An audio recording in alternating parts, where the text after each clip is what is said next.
Hi, it's Mark. I'm here with Bernie Pawlik, Pawlik Automotive in Vancouver, BC, Canada, Vancouver's best auto service experience. We're talking cars. How you doing, Bernie? Doing well. So today's guest is a 2016 Chevrolet Sonic. What was going on with this vehicle? So the owner had an appointment booked for the following day, and he had some noises going on with the vehicle when he was driving. Then called back and said, "Hey, I pulled over to park, went to put it back in drive and go somewhere, and the vehicle won't go anywhere. It's making some zinging kind of noise when I try to accelerate and move, but it isn't going." And I thought, oh, I don't know. Sounds like maybe the transmission's blown or something like that, which would obviously suck and be very expensive. So he had the vehicle towed down. And what did you find? We found the left outer CV joint had basically blown apart. And of course, what happens is when you put it into drive or reverse, the transmission goes to turn the axles and it's turning the left axle, and that doesn't do anything. So the vehicle doesn't move. It's basically the axle shaft is connected to a bunch of broken bits inside the CV joint. The axle shaft, as my father would say, is connected to the heifer shaft, etc., Yeah, etc. yeah, exactly. Haven't found the heifer shaft, but I'm looking.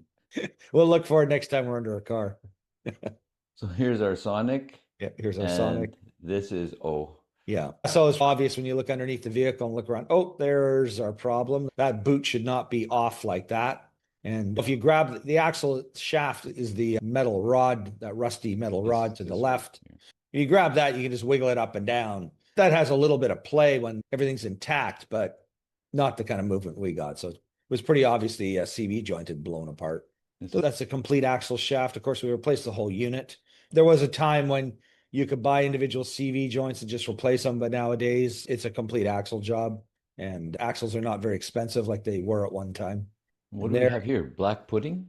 yeah, black pudding. Yeah, this is the looking inside the outer CV joint, and what should be in there is a couple of nice little beautifully machined pieces of metal, six ball bearings, which are kind of hard to see, and it's packed full of grease. But what we have here is a pudding of grease and broken metal parts. So I think this thing must have broken apart a couple of occasions and then finally gave up. And that's how you get to this. That's how we get to this. Yeah, We're looking at this piece here, exactly. Yeah.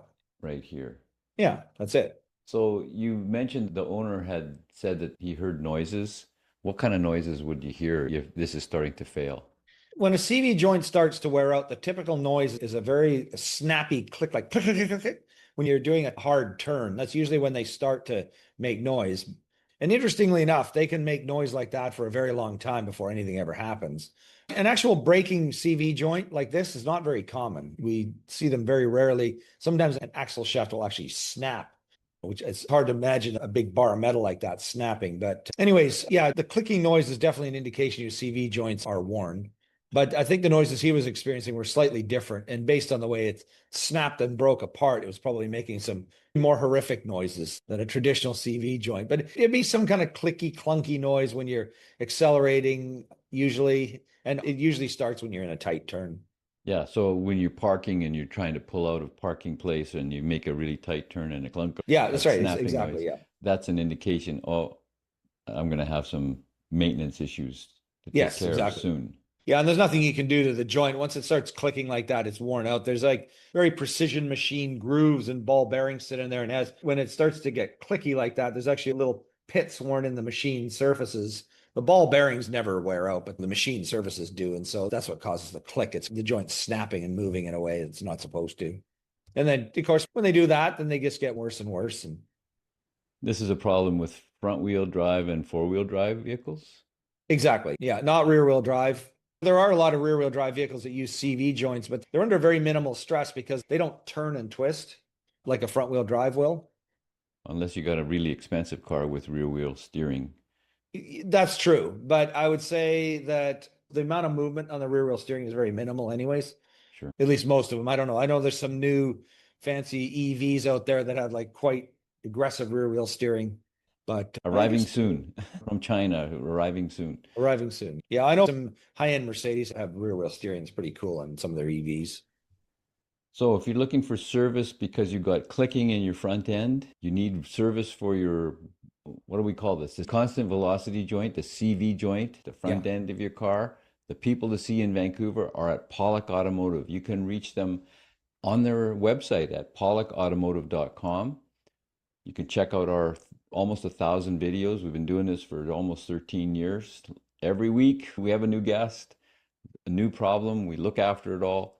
We show you what the issue could be so that you can get your car serviced and drive responsibly and safely. Pawlik Automotive in Vancouver, BC, Canada. You can reach them at 604-327-7112 to book your appointment or book online. Thanks so much for watching and listening. Thanks, Bernie. Thank you, Mark. And thanks for watching.